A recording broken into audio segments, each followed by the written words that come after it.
చెంచుడు ఓమ వేసుకోవాలి, చిటికెడంట తినే సోడా వేసుకోవాలి, తగినంత ఉప్పు వేసుకోవాలి. మొత్తం పిండిని ఒకసారి కలుపుకోవాలి నీళ్ళు పోయకముందే. కొంచెం కొంచెం నీళ్ళు పోసుకుంటూ కలుపుకోవాలి.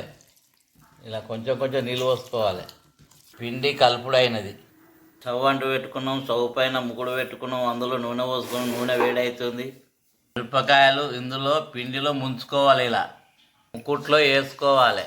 ఇలా పిండిలో ముకుట్లో వేసుకోవాలి.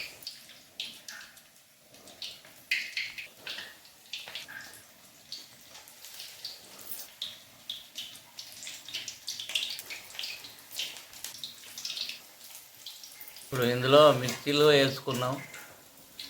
స్టవ్ చిన్న సైజులో మంట పెట్టుకోవాలి. ఇలా వీటిని ఉల్టా పల్టా మర్రేసుకోవాలి. మిర్చిని ఉల్టా పల్టా మరేస్తూ ఉండాలి.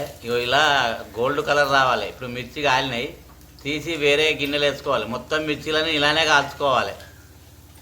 మిరపకాయలు రెడీ అయినాయి, గుమ్మగుమ్మలాడుతున్నాయి. వేడి తింటే చాలా రుచిగా ఉంటాయి. అబ్బా, మిర్చి మళ్ళీ కావాలనిపిస్తుంది. ఇలా వేడి మిర్చి తింటే చాలా రుచిగా ఉంటాయి.